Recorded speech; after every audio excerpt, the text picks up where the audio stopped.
All right, here we go. This is John Reed, and this is the hardest part of the entire show, which is me trying to get Thomas's last name right. Thomas, you ready for this? Yeah, I'm listening. I'm joined by Thomas Wieberneit. How's that? Close. A Not little bit yet at closer? the end, but yet is kind of Russian. Oh, that wasn't quite right. How about night at the end? Night? Night, Oh yeah. man. Well, Lieber I blame night. I blame Lieber Google night. because Google I practiced it on the Google translator. So Yeah. How about deeper? yeah. Well, this actually it's a good segue to our topic, right? Which is Yeah. Gen AI is great for translation. Well, not when you get the wrong Yeah. sound, but I practiced. Yeah. So, Well, all right, that gives me something to shoot for next time. So here we are with yeah. our workshopping generative AI topic. So, and the best part about this is I have some slides, and Thomas has absolutely no idea where I'm headed with this. So, so let's bring those up now. This actually was this really old slide deck, and the funny thing about this is that uh, one really good use case for me in Gen AI is building my slides. I haven't been able to do that yet, but I sure as hell could use some help. But anyway, when I was going through this old legacy slide deck, I like this second point. I think the enterprise and its so-called thought leaders need to laugh at itself more and acknowledge its own flaws and biases. My content reflects that. I think that's pretty much a perfect segue for our discussion today, Yeah. because I'm biased on this topic, and I'll explain a little bit why.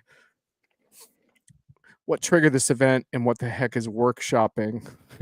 So, and by the way, you're welcome to comment in the chat. You're part of the workshopping as well. Workshopping is the missing link between half-baked ideas and a formal methodology. So Thomas and I did this once before with hyper personalization, and it was really productive for me. I don't know about you, Thomas, but I actually got enough out of that conversation where I could actually write, I think, something much more formal on it. So this And show we fulfilled its also purpose. a bit of laughing at each other, ourselves, and other people. Hi, Tracy. Always good to see you. Tracy. Um, so, yeah. So the only problem is then I have to actually write about it, and I haven't written about the workshopping session yet. But the workshopping session accomplished its goal. So I thought, well, this is the perfect opportunity to do it again. And I actually want to start with this thing. I don't know if you saw this, Thomas. This kind of hit the LinkedIn viral stream a couple of times. You can see the clip. Dr. Jochen Wolf surfaced this on my timeline. I want AI to do my laundry and dishes so that I can do art and writing, not for AI to do my art and writing so that I can do laundry and dishes. I think that struck a chord with a lot of people, and I found it fascinating because I think it kind of, I don't know, summarizes a lot of the problems and issues with the state of AI at the moment, which is that some of the things that we most would want AI to do are actually not really that easy, and robotics turns out to be pretty tough set of problems for AI, and there is progress being made, but a lot of times in controlled environments, and so this sort of fantasy of robots doing all our heavy lifting for us is not there yet. And I wrote in the comment there, freaking nailed it. Unfortunately, the AI that does that kind of physical movement on the home front is very far away and surprisingly more difficult than many think. Although I guess you can vacuum your floors with that little Roomba thing that's been around for years.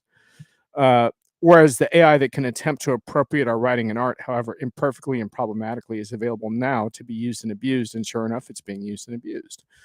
So this kind of triggered me, Thomas, but it doesn't end there. The other trigger is PR bullshit overdose.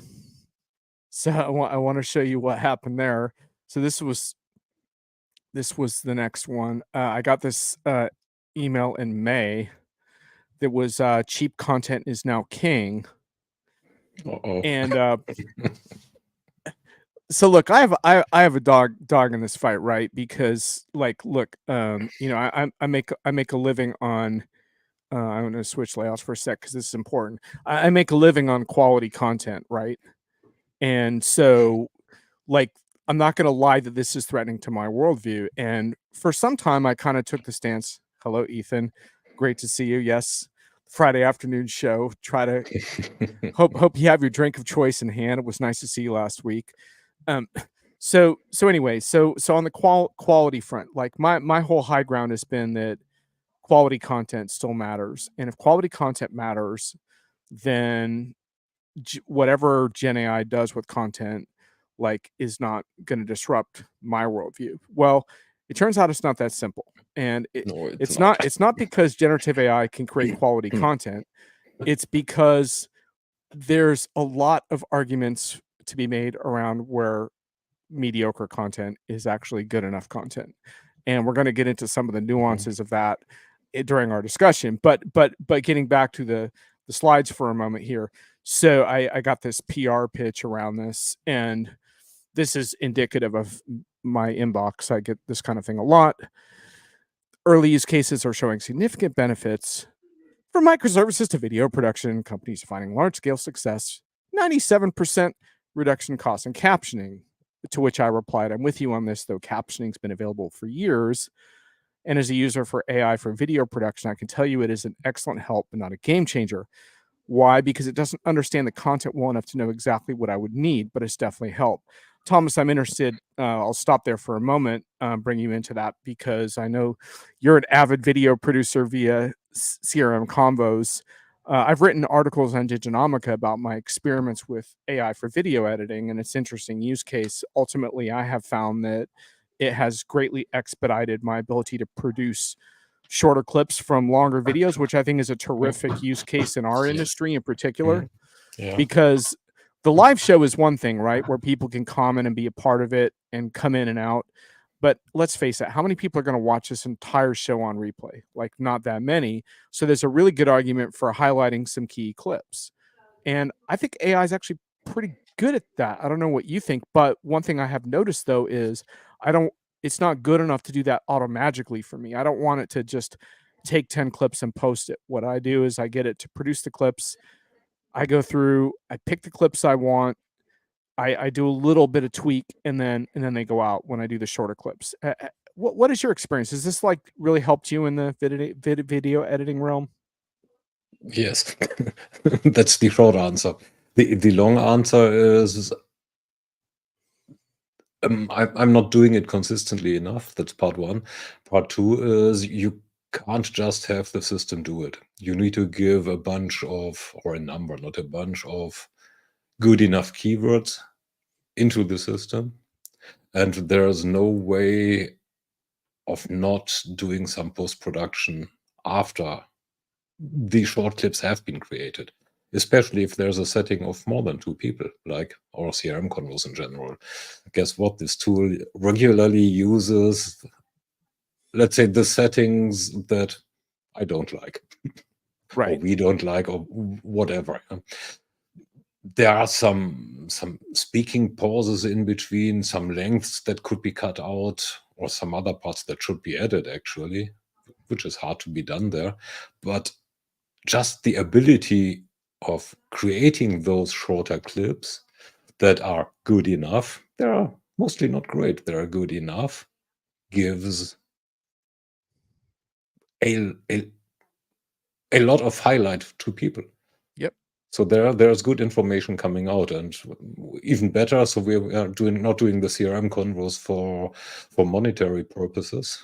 Well, we'd love to, but doesn't work out like that for the time being. If there's another hit on the full show, great.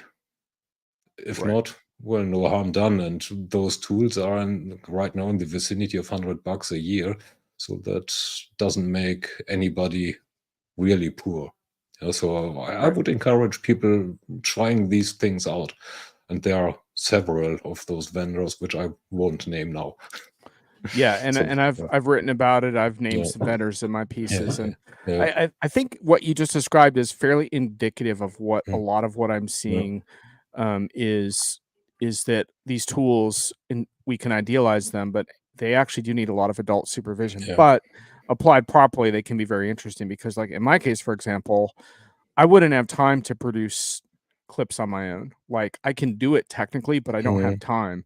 So this Yeah. makes the difference between whether I can actually do that or not, which is a lot different than a job displacement conversation, which is Yeah. another conversation we need to have. And you know, this quality issue is interesting because one of the reasons why the screenwriters guild and the Hollywood writers strike happened around this topic and the negotiations around it were because they felt threatened by this. And again, it wasn't They because are.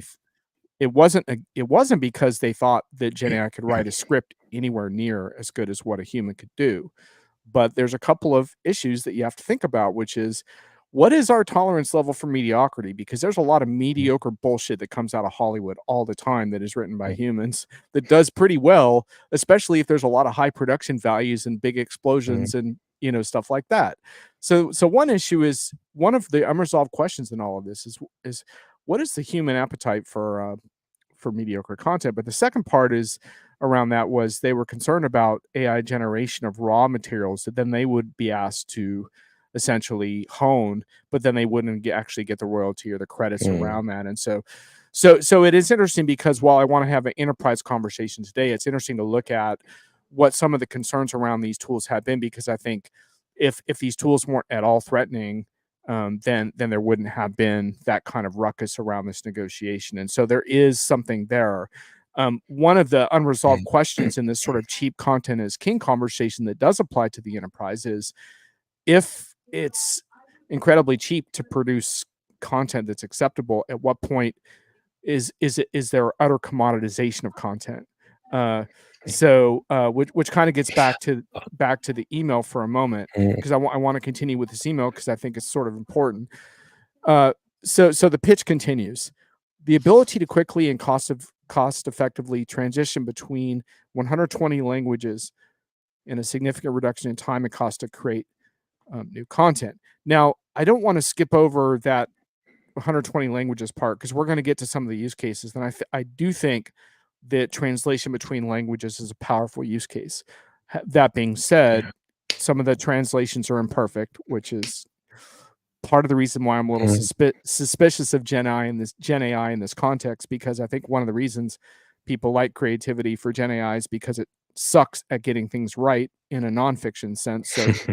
So creativity is actually kind of gives you a margin for error. Yeah. That doesn't really work so well with translation between languages, where inside jokes and nuanced points of view get lost. Anyway, so I said, okay, I'll take you up on that. I've seen plenty of mediocre net new content from AI. I'd like to see just one example of quality net new content where AI significantly reduced the time or was the primary creator aside from image generation. Right now, what I see is a lot of flooding of the market with mediocre content. In turn, to get attention, you either have to go viral with outrageous stuff, which I know doesn't work in the industries that you and I work in, Thomas, or alternately turn in better content, which I think is the more optimistic part of this conversation, right? More expert, more relevant to get attention. And I've seen no evidence AI can do that. So ironically, AI's ability to put out so much mediocre content is making it harder to actually use AI to produce really good content, so the bar is so much higher. So anyway, I think it's interesting because I think some of the purveyors of this crap are in for a little bit of a rude awakening, in the sense that we have limited attention and limited attention spans. And if we're going to flood the market with content, and if everyone is empowered to do that, something's got to give. Something has to give, because we can't all consume all the content that we can produce with these tools. So I think it's an interesting dilemma. Let's stick a little bit to shows like we are doing. Yeah, so let's take this here and Converse. So there's not only a post-production effort, but also a production effort. Right. So now, even for preparation, time is short for the guests as well as for us. And we are usually, let's say, not in our most well known and covered topics. So there's always a fringe topic, a side topic, or an interesting facet that we cover as well. So now you need to come up you need to come up with talking points. You need to come up with a synopsis. unless you are purely workshopping like we are doing right now, which Yeah, we're yeah, often yeah, not. yeah, yeah. But you need to get a couple of talking points. You have an idea. Formal guests Yeah, tend to yeah, like to see the yeah, talking points and stuff like that, right? but even for your own mental preparation. Right. So you have a bunch of points, questions that you get. Maybe it's 3, 4, 5. Then hey, this show is taking an hour, or it's planned for an hour. So 3, 4, 5 might not be enough, depending on how the back and forth in the conversation flows. Incoming ChatGPT. Hey, these are some talking points with an expert on this and that and whatnot. We want to talk about this facet. What are some additional interesting questions? And well, the thing drops out 10, 15 questions, and we might just choose 3 or 5 and adopt them, change them, adopt them. Then we Yeah. have the thing. And well, you need a synopsis for a description for all those channels where this is. I now can write one myself, or I can just dump it in again, Right. say, hey, write me a synopsis, not more than 100 words, and make it snarky. Well, I'm glad you mentioned that, because I think, again, I think we're talking about uh supporting creative efforts, which gets me Yeah. to one of the points. Now, I'm not going to go through, these are all discussion points that we may hit on today. Mhm. And there's another slide full of them too. But this one gets into the second to the last point, Mm. which is semantics matter to me. Mm. So I'm arguing against creativity for what you're describing there. I think a Mhm. lot of what I want to see from vendors, and I'm so sick of seeing that vendors saying, creative this or creative that.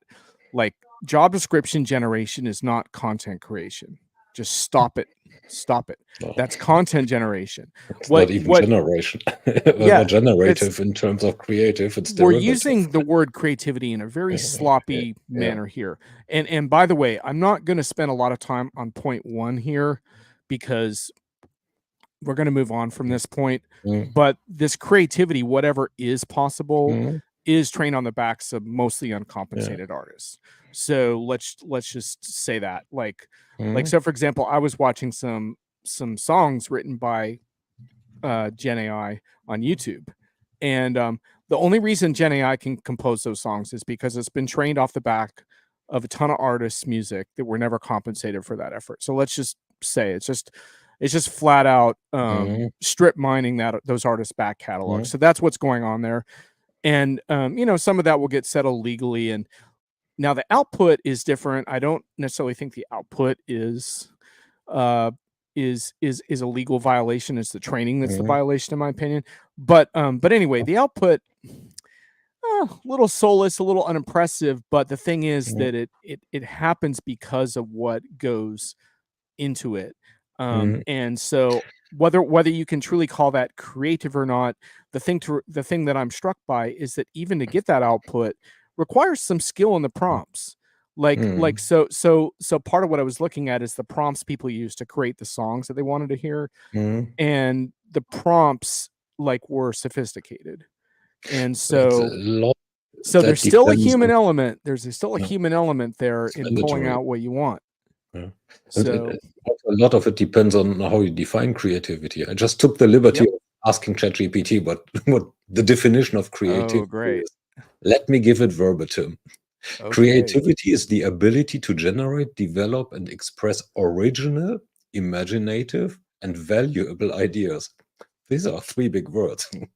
Solutions or artistic expressions.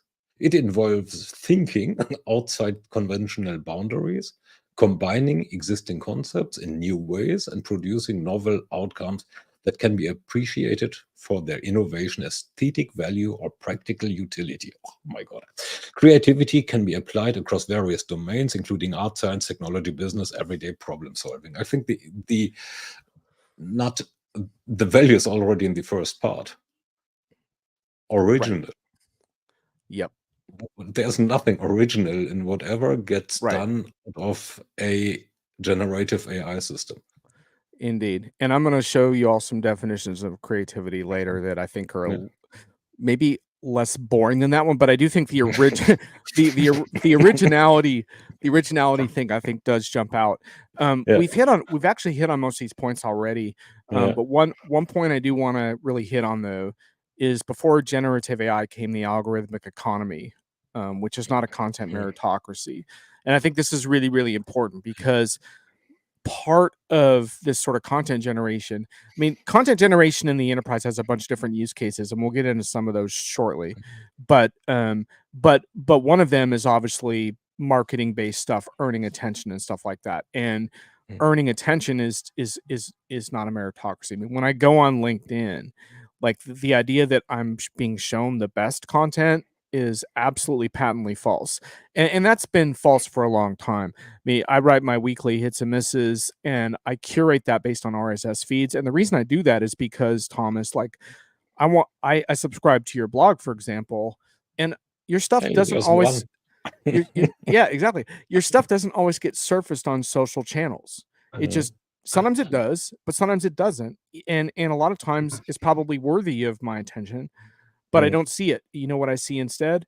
I see, oh, I'm so thrilled that my colleagues and I, we built this amazing new logo and, whatever, and everyone likes it. And so there's all this uh, engagement. So, and this is one of the things that's been a wake up call for me is this notion that engagement has become a proxy for quality in the eyes of the algorithm. Um, and at its worst, this is very disturbing because, like, when I moderate my local group on Facebook, a lot of the posts that get the most promotion by Facebook are the ones where people are attacking each other and fighting each other because yeah. Facebook's like, oh, that's quality because everyone is engaged. And it's like, no, that's actually crap. But anyway, so there's not a content meritocracy out there, which is something to keep in mind because the algorithm's making a lot of decisions about what to show you. And so even if generative AI comes up with good content, that doesn't mean it's going to be any more visible than anybody else's. Mostly content is kind of like a high school popularity contest in the cafeteria. Mm. Some people win Oh, based on their huge followings and their popularity, and some people lose, and then you're trying to push back against that in all the different ways that you can. So I think that's an interesting sort of subtopic to this conversation. yeah, and there's one more. LinkedIn for a few months now has this funny feature, rewrite with AI, Oh which yeah. is so I sometimes try it and I'm more disgusted with it about with it than with my own writing, which truly is not always great. But anyway, so thinking about it a step further, so not following or following the recommendation or the rewriting of the system that supposedly makes it more engaging or more quality, then it should be transported more, right? So isn't that the system judging its own quality? Indeed. And by the way, those of you watching, if you have some comments on this, this conversation is heading somewhere. I have another slide I want to get to, but if you have some comments, feel free to put them in on this. I want to get into a little bit more of the enterprise use cases here, It's our but free trial, yeah. I did want to highlight this last bullet point: two models for attention in the enterprise. Virality, vanity metrics versus reaching the right people. And Mhm. I'm hopeful that reaching the right people is still going to matter because otherwise I'm not going to have a career, and I'll be busking on the street corner, and I won't be doing these video shows anymore. But it is an interesting contrast. So different models for generative AI use cases. Is creativity really the killer use case? I'm not so sure. And Phil Wainwright recently did a post on Diginomica. My colleague Phil, very smart guy, and Mhm. this was actually from Atlassian's Team 24 conference. If you want to look for the post, but the models include facilitate, which are things like digital assistance, find, retrieve, which is all kinds of search stuff, summarize and draft which gets into a little bit of what we're talking about, and then transform and analyze. So I think it's actually really interesting because if you go a little further down this list here on the valid content generation use cases, and notice I did not say creativity, I said content generation. I think that distinction matters a whole hell of a lot. Mhm. One is those who struggle to write, right? So, or write in a particular language. power of translation, the power of syntax. For example, a classic example would be screenwriting. Like I think if I wrote another script again, I've written a couple scripts, I would have Gen AI fill out all the script syntax, right? Gen AI is Mhm. really good at syntax, which is why it's pretty good at code. Multimodal, uh, really good for summarization, brainstorming. We can talk about how creative that actually is. Cross-checking your work, you can ask Gen AI, like, poke some holes in what I just wrote, show me why this is wrong, show me what I missed. That's really interesting. Um, so anyway, I think there's really interesting ways to use this technology in the context of content. And like Thomas, I think the productivity examples are interesting around like whether it's helpful to have like LinkedIn write something for you or not. Like, because what I find is that we had generative AI like take a transcript from an interview we did and like Mhm. write an article about it. And it was actually fairly impressively done, but the problem was just all the jargon. Like it's been trained on so much tech jargon, and Mhm. I hate jargon heavy writing. And so for me to take all the jargony crap out of an article, it would actually be faster for me to start from scratch. But that's because like I'm a writer. Like there's a lot of shit I'm not very good at. I'm good at writing. So for me, like that's not a problem. But I have talked with people who say this gives me a huge head start. And you can certainly see, especially in informal use cases like things like Mhm. email correspondence, how that's eventually going to be really useful. And maybe it'll even be useful in hyper personalization. But if you want to Mhm. talk about that, check the replay of our last workshop. So what are you thinking about, Thomas, in terms of uh, enterprise use cases? Because I think the multimodal thing is really interesting, right? Because when I think about things that I can't do very well, like take like a, um, an article and turn it into a PowerPoint, for example, that would take me a long time. I think pretty soon Gen AI is going to be able to do that pretty quickly. Yeah, maybe. So I'm still struggling sometimes with their or with the AI's ability to summarize free-flowing conversations because Mm, they don't always have, well, they are not structured enough to do a good summarization for the system. This is probably because they still don't have enough of a context window so that they can collect the overall context well enough out of a, let's say, 1 hour or 2 hour conversation. So, and right. that's hard for ourselves. It's hard for us. So probably not really fair to blame it on some technology that it can't do that if we can't do it ourselves. So there, I don't see the real, well, the real one system. So when it comes to enterprise use cases, I actually currently tend to think that it's necessary to have several different systems cooperate in an orchestrated way. However, this orchestration then works. But I do not think that we have the one LLM to rule them all, Right. to quote a great set of movies, or great author, actually, so not the set of movies. So here's an interesting one, and by the way, those who are listening, if you want to share any of your use cases, I'm particularly interested in enterprise use cases that are operating at a kind of a larger scale. But there are also Mm, personal productivity use cases, obviously, that are interesting. I wanted to get back briefly to the instant mediocrity at scale. Uh, and this notion of how accepting will be mediocre content, because I think part of what I've had to accept, mm, Thomas, is that some enterprise leaders are going to use this even if it's not generating the best content. They are going to use this to save money mm, and time, yeah. and it whets the appetite for headcount reduction. The instant mediocrity goes from a very smart individual you and I both know, Hyam Park, analyst over at Amalgam Research. And I think instant mediocrity at scale is a really interesting way to think about this, because Mm, there actually are use cases where that kind of makes sense. And then when you get to this next slide here, the best use cases in learning, including product FAQs, require expert data.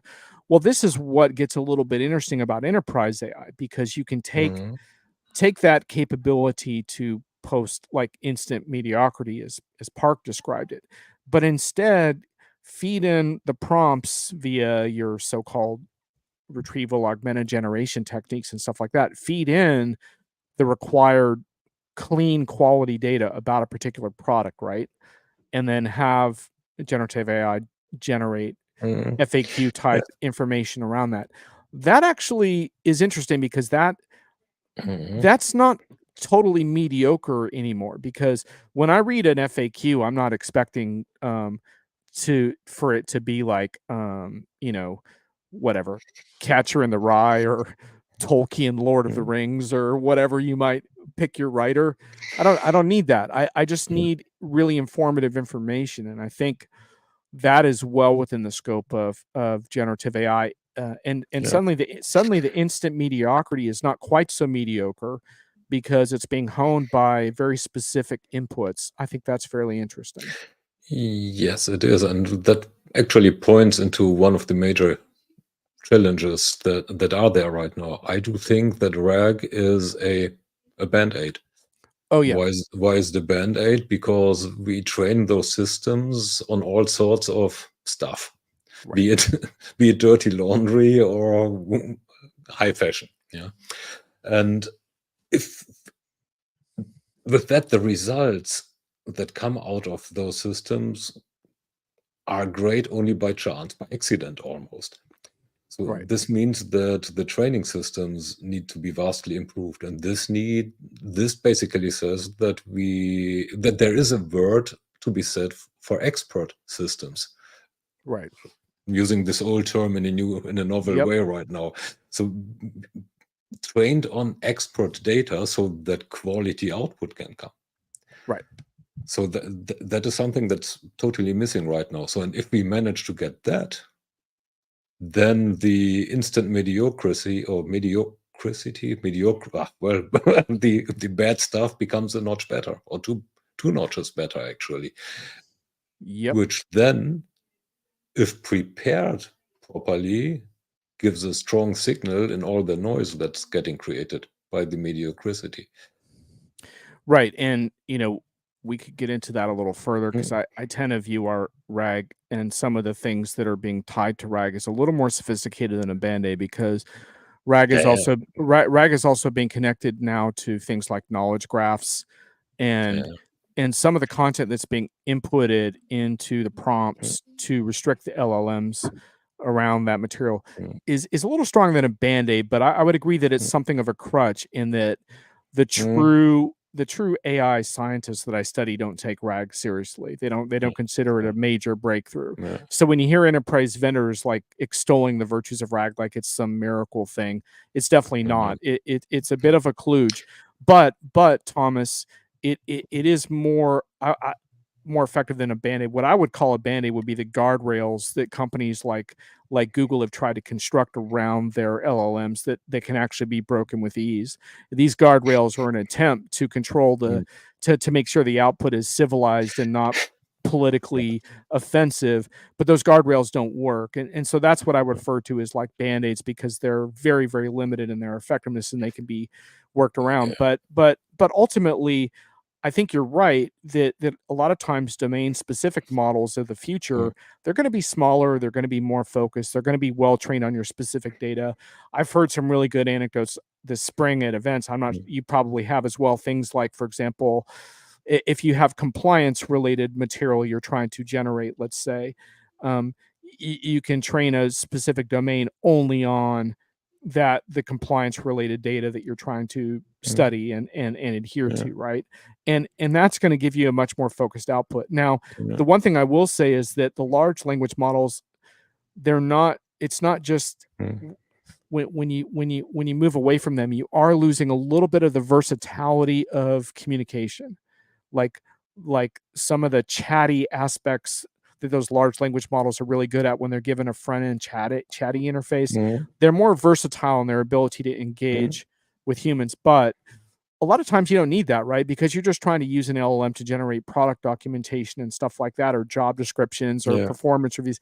You don't need like some extremely savvy like chatbot in order to do that. And so anyway, it's going to be really interesting to see because I think those things will help. But I consider those somewhat like lobotomized use cases. They don't get to the heart of this creativity debate, but they are interesting. And then there's this whole thing around job loss and professional impact, which at the moment I think is fairly unequally distributed. So I made kind of a short list of hard hit jobs, things like designers, translators, some freelance copywriters, and the question there becomes: do we overlook all the elements that go into expert enterprise writing? Because when we did that experiment at Diginomica, and by the way, Diginomica doesn't use Gen AI in any of our writing, and we've published a position on that. I think we're the only media company in the world that has done that, except for the Financial Times did it after we did it. I don't think they were following us. But anyhow, the They had more the whole red tape to cut. yeah, they have other things going on there, more red tape. But anyhow, like the whole point is that when we looked at this as an experiment just to see how good it could do, one of the things we were poignantly aware of is we fed it this transcript of an interview, and it's like, well, but the other aspects of obtaining that transcript are actually kind of a big deal, right? You have to have the relationships with whoever, you have to get that VIP interview, you have to know the questions to ask. So in fact, like the from the transcript to the story is in many ways the least important part of that whole process. So I think that's one of the interesting things when you start unpacking this creativity concept is that actually creativity is often the last step in a process that's uniquely human. So anyway, and not easily duplicated by a bot. I mean, I suppose someday, I mean, there are bots like conducting like HR interviews right now. Well, and I don't know how you feel about that, but that's way to a point where bot's actually going to be able to conduct an interview with a customer about an enterprise project for you to write up on your blog. I don't see that happening anytime soon. And I don't see me get interviewed by a bot. The moment I recognize that, the phone gets back to the hook. So how much more can you dehumanize a potential employee of yours? Right.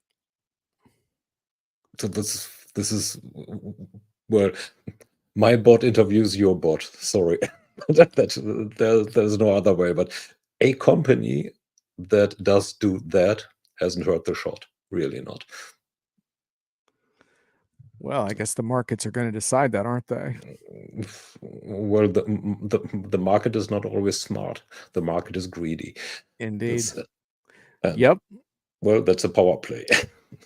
Yep. But also there are, I mean, well, that's a detour, a wide detour, but the term human resource already says it all, right? Where we Right. are. The next step is the bot interviewing the prospect.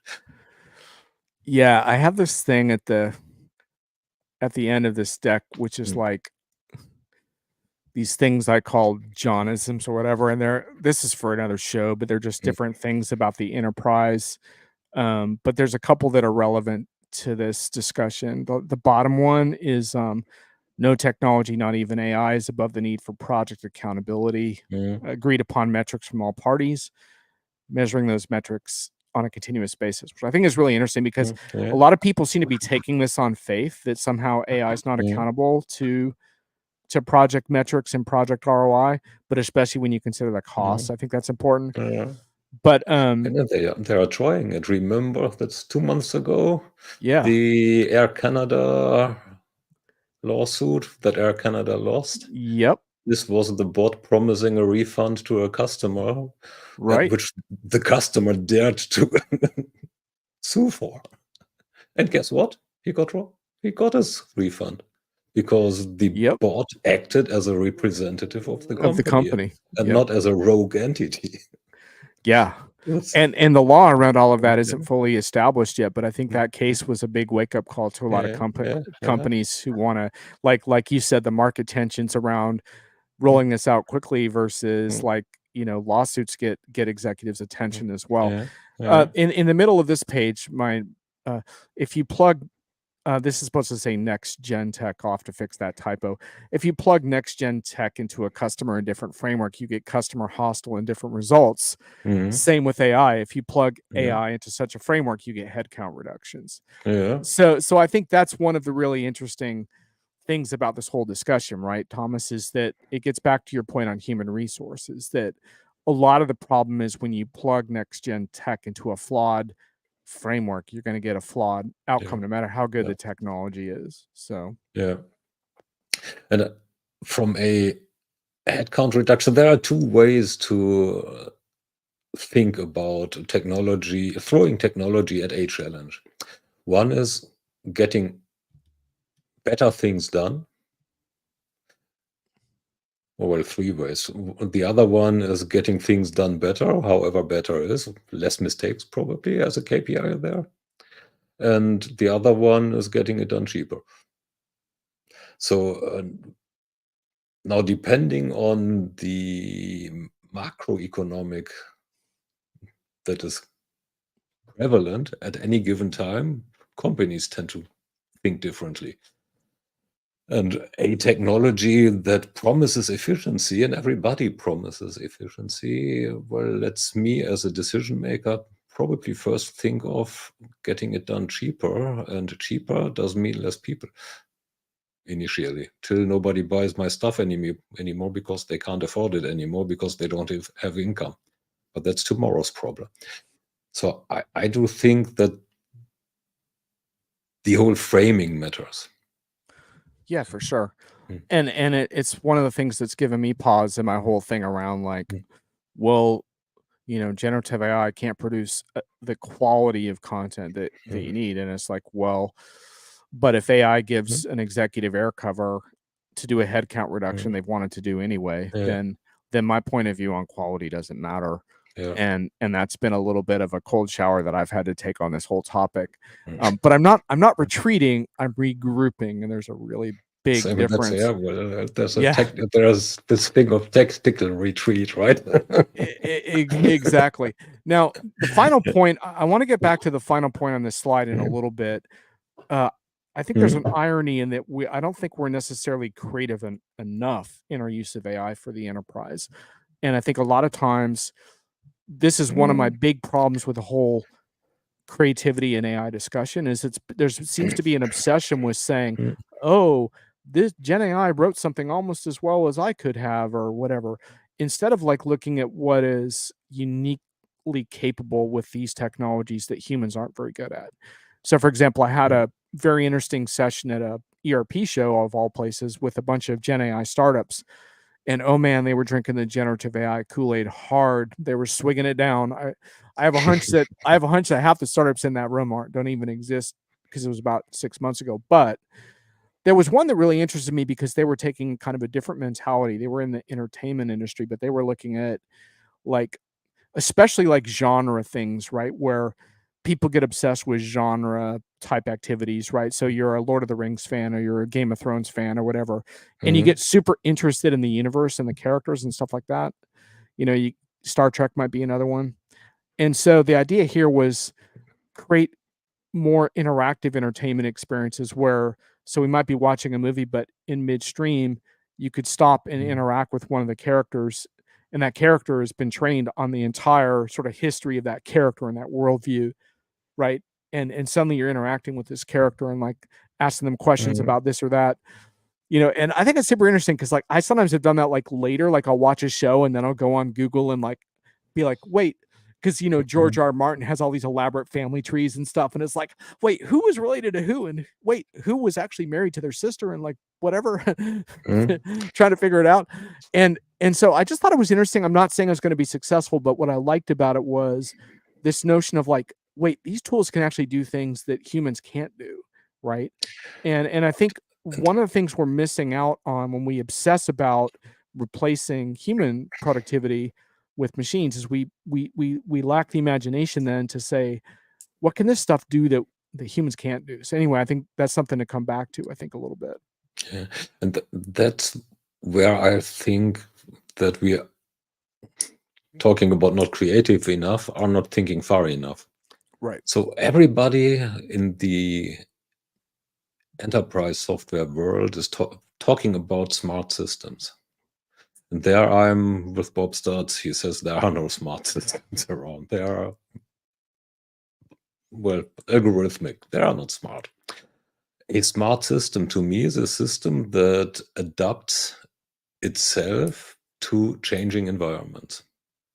Means changing business processes, changing user requirements, changing user needs. And here is something that the strengths of generative AI, along with the strengths of systems management, systems monitoring, process mining, combined, low code, no code, combined, can create something that is really creative, meaning a business system that supports me right now and that does it right now. So this is something that's, well, likely a few years away, but this is combining the strengths of the systems. And Right. don't know whether I would call that creative, but it's at least observant and, well, reactive in this instance, because it will not see my next needs, but it will be able to adjust to my needs, to my right now needs.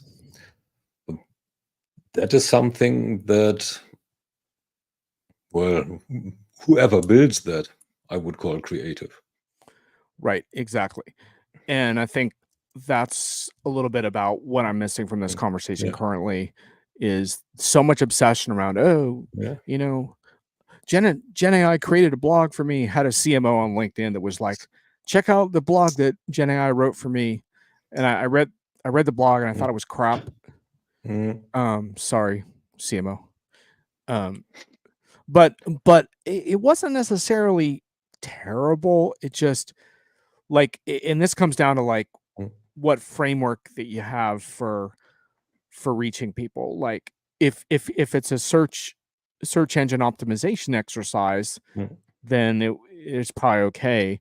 Granted, search engine optimization sort of going out the window at the moment with Google trying to become an insular island and not refer traffic to anyone but itself, so it can give shitty answers to questions. So I just, and why did I think it was crap? Well, because I think it was just jargon laden, like mechanistic prose with this like insidious techno optimism that is the road to nowhere. So, but tell us how you really feel. So anyhow, I would love to hear a couple of comments from our audience. You've been Same here. uncharacteristically quiet today. We lost them. Yeah, we did. But they're still here. That's a thing. A lot of them are watching, but maybe they're just chilling and feeding their cats. I don't know. Or maybe the link to LinkedIn is broken. Well, that could certainly be. Although it seems to be streaming at the moment, but mine is, by the way. Oh, is yours broken? Yep. Ooh, we have issues loading this event. Grammatically even different. We are having issues loading this event. Not we do have. So. Oh, interesting. That's probably why we probably lost some LinkedIn people. Yeah. So we probably got our Twitter peeps, and our Twitter peeps are probably not commenting too much. But sorry, read those blogs, people. By the way, I do not think that. Oh, Ethan is still there. At least as digital twin. I do not think that the quality actually deteriorated. It's just more stuff that is as bad as most of the other stuff. Means not really worth my time reading. And guess what? I get a bunch of them pitched as guest posts to my blog. Since no way that I can publish that. Ethan's digital twin is watching. Yeah. That's a good use case, right, Ethan? Because you can just get ask your digital twin to provide a Gen AI summarized bullets of this conversation. Mass testing is a very good case as well. or And Ethan's especially saying for systems that are it's critical. crashing fairly regularly and the page has to be reloaded. Sorry, Ethan. I don't know what's going on with StreamYard and LinkedIn. I had this problem last week also. Maybe we are attracting too much traffic. Gonna have to, I think, gonna have to get my AI bot to contact technical support over at StreamYard there. Frank Scavo's in the chat. Frank has been writing a lot on this topic. Highly recommend you do a search on Frank's writing on this. Frank has put Gen AI through its paces. Everything from song lyrics to God knows what. If you spend enough time with Gen AI, you start to recognize the material written by it. Yeah, I would say so. Like the multi-level bulleted list structure.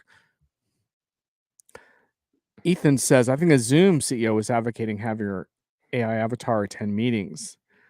Sounds nuts. If you don't want to go to a meeting, just don't go.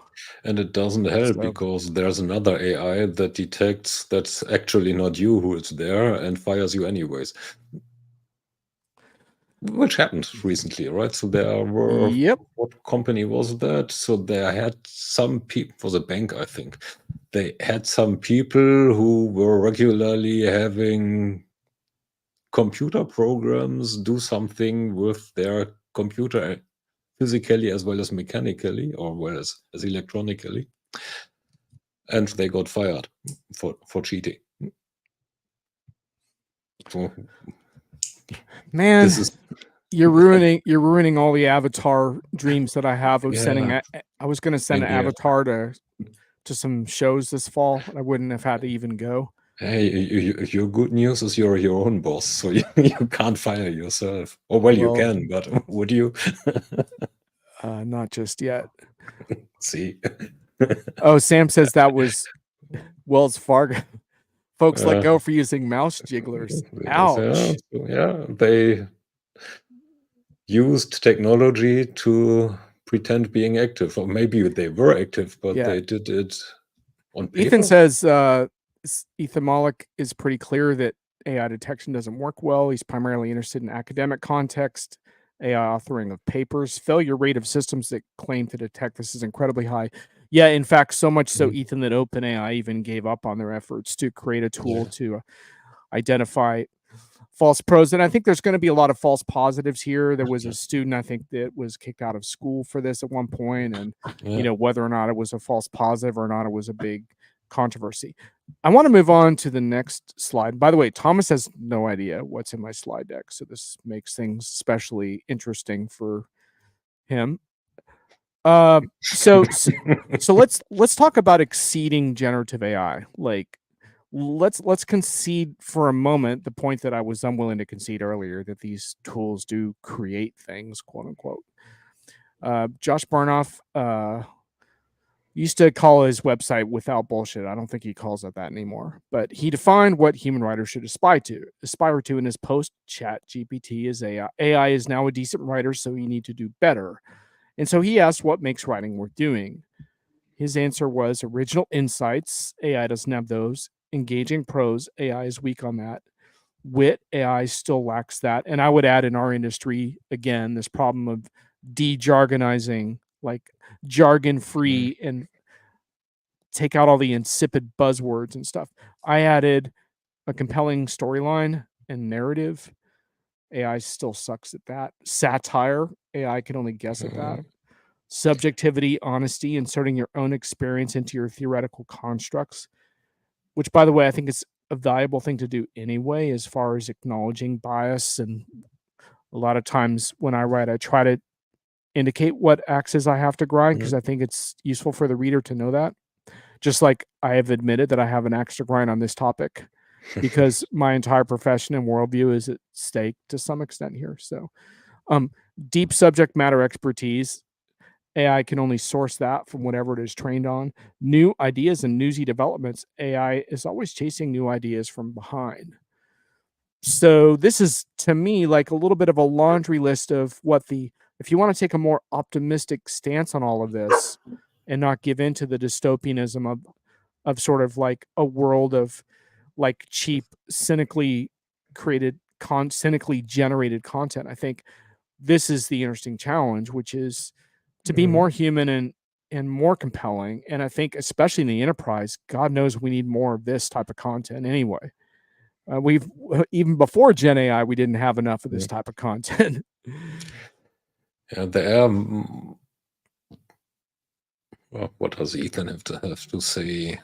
He says, looking at chess and Go may be instructed. Are we writing or doing art in order to be the best? If so, we may be in trouble. Are we doing it because it is inherently worthwhile? Then we'll be fine. The part in brackets at the end is the important part. Some of us live off it, so they are probably not fine if they are ignoring the economic aspects of it. So, I mean, chess, I agree. Go not so, because the combinatoric explosion there is just too big even for generative systems. So, which was to some extent proven by the fact that the champion system that beat all those Go champions lost against a rookie, a human rookie, right, who played for the first few times. So that probably could have happened for a master Go player as well in that case, probably. But anyway, so what I do think is your points are pretty important, especially the satire one and the changing of cadence one in the writing to keep it engaging. This goes into the answer of George. Yeah. So I think what makes something relevant is it needs to be on point, answering a question that is, or several questions that are currently there, in a way that it's getting understood. The problem is that if it is done by John Doe, John Doe is probably not heard, even if he's the best writer on the world, on the planet, or of the whole universe. Yeah. Of the 50% that are remaining after the snip. Even then, because he doesn't have the distribution. And this is where the problem comes. This is where the whole SEO industry started off with, right? Make sure that this John Doe is the one that gets top of the list. Right. And that's kind of the thing I noted in the first part, is that the algorithmic economy plays a major factor here that predates generative AI, but has a lot to do with this discussion and should not be forgotten. Ethan, I would take a little bit of an issue with the chess example, though. I think you make a really good point around why would people still play it. But the thing is that chess is a rule-based system, and AI can be like taught how to win at that system. Creativity isn't like that. In fact, some of the stuff that I watch the most on YouTube, like music wise, is actually people that aren't really that good, but their raw authenticity like affects me and affects me emotionally. And so machines aren't really good at that yet. Now, we're talking about a particular generation of AI that's based on deep learning models, and this could change in the future. This is not the stances I'm taking here are not set in stone for all forms of AI that ever get developed. This is basically this form of AI, which is essentially doesn't have a world model, and I'm sorry, is not sentient at this point in time. But that could change. And we're not going to have the sentient debate today. So here's another interesting one that goes a little bit beyond creativity, but it kind of gets into more soft skills. And this came from Diginomica, Chris Middleton, who writes a lot on AI for Diginomica and does a really good job. And he wrote about this notion of soft skills mattering more than ever. And I wrote that technical virtuosity doesn't cover it anymore. This is in my weekly hits and misses review. And I quoted Chris, what they look for is people who are brilliant at working with human beings, individuals with great emotional intelligence, communication, interpersonal skills, and problem-solving abilities. All those soft skills are often absent from a world that is focused on tech. And then Chris went on to point out that that's all well and good, but that's not what our educational system is producing. And then critical thinking skills as well. And then I went on to sort of take issue with some of the things that Chris had asserted around ceding creativity to AI. AI is making inroads. This is some of the stuff we've talked about today, particularly blunt force repetitive content creation like SEO, content gaming, and newsy summaries and image creation, thanks to all the artists whose work was unethically used as training fodder without a shred of consideration. Gen AI can be useful for brainstorming also, though there are a few jobs to take there. But there's a certain kind of brilliant, sustained creativity Gen AI can't do yet and won't be capable of anytime soon. And then I wrote, granted, some enterprises think they can earn enough attention without needing that, and I think they're wrong, and I've tried to prove it. And I wrote about that in a post called B2B Buyer Engagement is a year-round endeavor, and AI isn't going to solve it. If you like this discussion, I recommend you check out that post, because that's kind of my latest stake in the ground around this topic. But it has to do with the idea that what we're really about in the enterprise world is reaching the right people and developing trust with them by freely sharing our expertise and having impact on their lives in a positive way. And to me, that's what I'm going to do. And if I go down swinging and get subsumed by the algorithmic generative AI machine, then so be it. But this is where I'm taking my stand, and I'm not backing down from there. There is one thing around it that comes to the emotional intelligence part. Was it last year? I think last summer. A study was published that was about empathy. And basically, what is empathy could be our first question now. But what they did is they tested doctors against a chatbot when it came to communicating the diagnosis.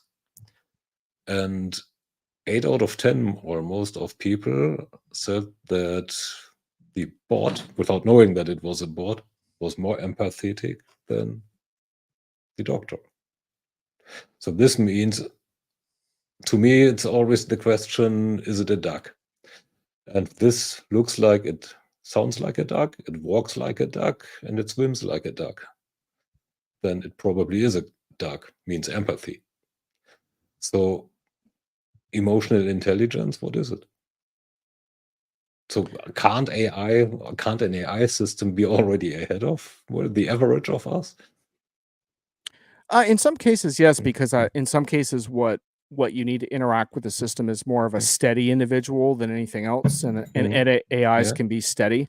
So if an AI is helping you to solve a problem, then yes. Ethan, you say, I think this is a little bit too indexed on how things are right now. You'd expect that Gen AI systems will become 90th percentile or better in most individual white-collar skills over the next decade or so.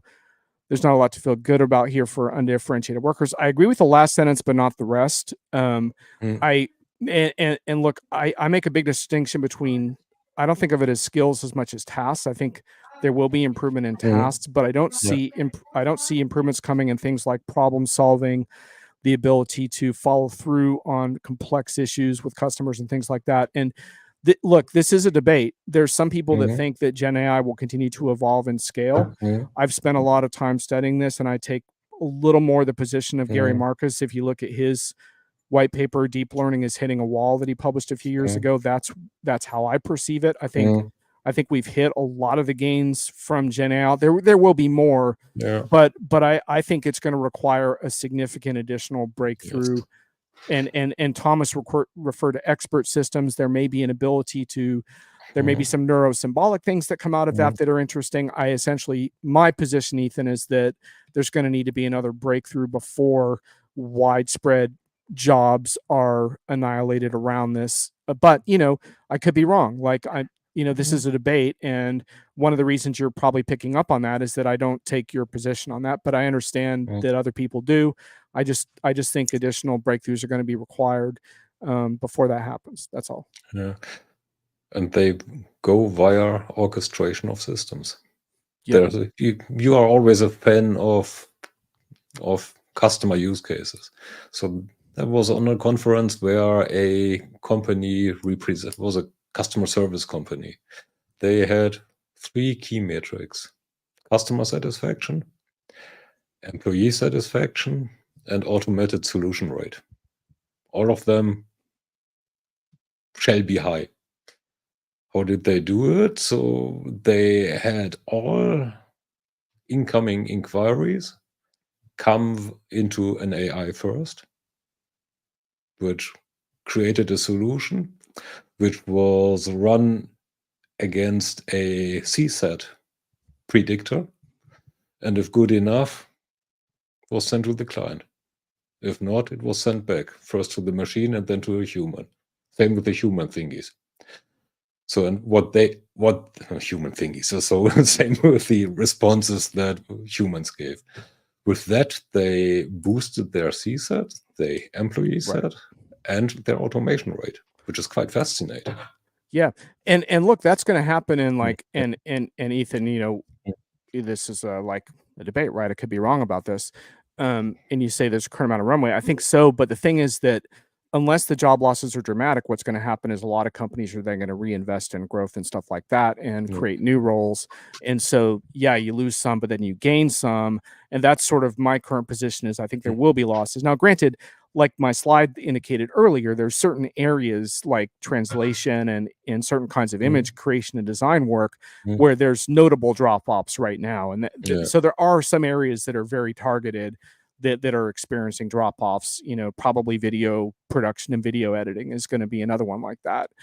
And Sam, you make a point. Current transformers aren't the magic bullet. Give industry time. LLMs can't do math. They can write code that does math and currently confirm. Layering multiple LLMs together for task completion. Yes, task completion indeed. But that's not the same as replacing people's jobs. And so that's the difference is the thing you're describing is unfolding over time. Yes, that's going to happen. But do I think it will someday happen? Yes, I actually do. I'm in the camp that someday those breakthroughs will happen and we'll have cognitive systems. But right now, for example, when I think about my use of Otter for machine translation, I'm struck by the fact that it does continue to improve incrementally and it still struggles with the quality of audio and accents and things like that. But just to give you an anecdote, just to kind of show you what I mean, I almost published an article that had the word Holocaust in it in one of the quotes. And of course, that wasn't what anyone said because I don't write about World War II. I really didn't want that word in my article, and it almost went in there. And the point is that the LLM has no world model. It has no understanding of the significance of a word like that. Now, you could put in a guardrail like some of the big vendors have done to teach it that that's a particularly volatile word. But the point is it doesn't understand the significance of it. And that's the kind of technology we're talking about. And the reason why I don't think what's being described now as far as massive job loss is going to happen is because these tools have some inherent limitations in the understanding of the context in which they're operating. And so that doesn't mean that they're not powerful, though. And that's why I'm having this discussion today. I would not be having this discussion if I didn't think these were powerful technologies. And by the way, they have a lot of productive use cases. And I think especially like this spring, I heard a lot of interesting use cases. And I'm of the mind that even if they're not very sexy, they're still worth documenting because sometimes unsexy use cases are actually the ones like we're talking about that make a difference for companies and give them an edge. So the least talked ones are probably the more beneficial ones because they are less well known. Yeah. So that's and that's a little bit of a fun debate I have that's a fun debate I have with Brian Summer because my fellow friend and foil Brian Summer on some of my video shows, Thomas, you know Brian well, he's always saying, where's the big, the big ideas, the big use cases, the new stuff, and and job descriptions don't rock his world or whatever. But if job descriptions save my HR managers 20% of time in a given week or whatever, then actually that's a start. Yeah, but then you could ask yourself, why does it take so much time to write this job description at all? If you can have a system that creates instant mediocrity, I can't do this word. Mediocre stuff faster, new, every time again. Well, just draw the freaking copy out of the drawer. So you're doing something horribly wrong if that saves you so much time. then your whole system, your whole process is broken. Your whole idea of being different is broken, Yeah. because then you're actually not. So, Yeah. and this means that the generative AI system doesn't solve a problem. Actually, it only shows you one at a high expense, by the Right. way. So Yeah. this is Right. Though I do think like looking ahead a little bit, I do think that some of the costs of these systems are gonna continue to come down. And you alluded to that in yeah, terms of smaller models, more specialized models, and things like that. competition. So Ethan says, personally, I don't think we even need the Ethan is systems getting to out get now. much better. The increase in productivity of high performing individuals will be the main way we see a gain. These people bridging gaps in reasoning and problem solving that LLMs have. It's a worrisome prospect, and we should probably be thinking about how to realign our organization so that we still have effective ways to train less experienced people and have meaningful valuable work for people. Yeah, and Ethan, this is kind of, I think, where you and I are like aligned on this topic. Is I think it's important to have that conversation now, not later. So Yeah. even if I might think this is going to unfold in like a longer period of time, then I think the job conversation does needs to happen, especially like when you look at like junior level individuals and how they got footholds in particular industries, to make sure we don't lose that particular transition for people. So I totally agree that there has to be a conversation about skills inside of organizations, and it is going to have an impact on people's careers, because there's certain kinds of lower level roles that were often the way you kind of got your, your spurs or whatever, and some of those lower level roles are not going to be the same anymore. So we have to really take a hard look at that. Yeah, definitely. And how to avoid being gamed from all involved parties. That's the most interesting part, because there's so much black box in there that, well, like the Google search algorithm, right? So it's gotten gamed since its existence. Hence, it got changed all the time. So there are a lot of ethical and economical fun questions in there. Yeah, and the other thing that gets back to, now you can't see us because Ethan's massive quotas on the screen. But Ethan, the only thing I would say that we touched on earlier in the show, but you might have missed it when I was reloading this, when you were reloading, is that that type of comment assumes like ethical organizations using this technology in an ethical manner. And I think like even if the tools, in my view, aren't quite ready for certain things, unethical companies are going to go ahead and use them in the ways you're describing, and there will be headcount reductions. Now, at some point, will they have to rehire people when they're shown like, hey, this chatbot's giving out bad information? Yeah. Because that's one of my main contentions why these systems are not leading to this vast sort of headcount reduction, is because of the accountability and human supervision they still do require and will require for the foreseeable. But it's not the case in every case. Like there's a bot for New York business owners that is giving out incorrect information, and they refuse to take the bot down, even though that was exposed like 9 months ago. So if you're going to just plow ahead, then yeah, that is going to eliminate a lot of jobs. I'm kind of operating on the assumption that most companies, even if they're kind of unethical about it, are ultimately going to get exposed through liability and stuff like that, and they'll have to like come back on that. But if you're not going to be ethical about it, then yeah, you can wipe away huge swaths of people if you want to. So organizational flaws. Sam says, "Well, see, organizational philosophies on AI become a selling point for employees. Do I want to work for a CEO that wants to push for AI augmentation of existing employers, or ones that wants to trim headcount as much as possible and replace everyone?" I think that's a really, really huge point, Sam, and thank you for pointing that out.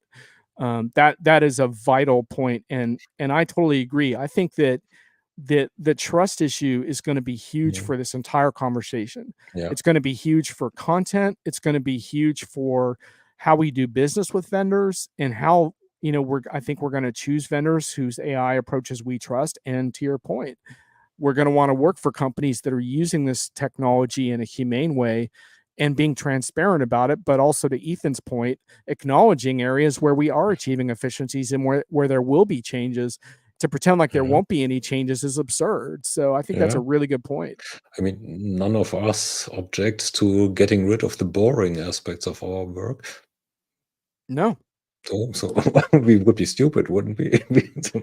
Right. Which brings us back to the very beginning of our discussion, doesn't it? With the, in case anyone missed it, this was the thing that really kicked this off, was this, I want AI to do my laundry and dishes so that I can do art and writing, not for AI to do my art and writing so I can do my laundry and dishes. See, what I responded to that one, by the way, was AI starts with the simple stuff. Yeah. Well, and it turns out that AI can do some pretty sophisticated things in the context of language, but in the context of in the context of the unpredictable physical world, not so much. Yeah. Not so much. Though if you listen to the CEO of NVIDIA, you'll get a much more optimistic view, but keep in mind he's selling shovels right now during the gold rush, and I am not. Big time. So he is Big absolutely time. Well, I want to thank you, Thomas, for your willingness to workshop this with me. Thank you for going down this road. Always fun with you, always. Did we miss anything that you wanted to comment on? Oh no. So we covered things. We probably could continue for an hour or two. Yes, we could. But no, we are good. We are very good. Cool. And I want to thank the chat for really opening up there at the end. Sorry for the technical problems we had earlier. Ethan and Sam in particular, and Frank as well. But Ethan and Sam, thank you for getting into it in the chat. That adds a whole lot of value because that was good, yeah. Because you know, I have my take on that, but you know, no one knows exactly how this is all going to play out. So it's really good to get different points of view. So thank you so much for that. And we might do workshopping again sometime. Next time I have looking forward to it. We'll surely find another topic. Yeah, actually, I want to just check the slides real quick and see if there was one more thing in here. I can't remember. I think we're done though. Oh, there's like little Johnisms there. Customers are deluged in the barrage of AI vendor hype. Oh, yeah. Oh, and finally, keynotes are still too long and boring. Customers learn through interaction, not through keynote blather. Sorry, but I had to take a cheap shot. Oh my gosh. Maybe will we ever learn? Maybe we should have them created by an AI and presented by an avatar. Yeah. Or maybe I could borrow Ethan's avatar and use that to attend the keynote so I can do other shit. Yeah. Oh my God. Well, send your otter bot. Yep. Talk about good use of summaries. Please summarize the keynote for me so that I won't make a fool of myself in the vendor briefing, even though I skipped their keynote. That'd be a good one. Yeah, just for the fun of it, you could download the transcript of this one after we hang up and send it through a summarization bot. Let's see what that one says. I plan to do that, Thomas. I will send you the results. And by the way, transcripts need to break a stick for StreamYard, what we are using here. Their transcripts are some of the best I've ever seen. Really? Yeah. Okay. So they are quite good. So what they are not good at is segregating the speakers because it comes in one big blurb. But in general, they, from an accuracy and word reception point of view, and well, word to text point of view or speech to text point of view, even with my horrible accent, they are amazingly good. Let's give it a try, Thomas. I'm quite sure they will have trouble with words like Zoho and S4HANA as well. But hey, this is jargon then. Well, fortunately, we avoided most vendor talk in this podcast, so we'll give the transcript a good roll. I think we were relatively jargon free today. Yeah. Thanks everyone for joining, and I try to do these periodically on Friday afternoon, and love to have you. So thanks a lot for being here. Thanks, Thomas. Thanks. Bye.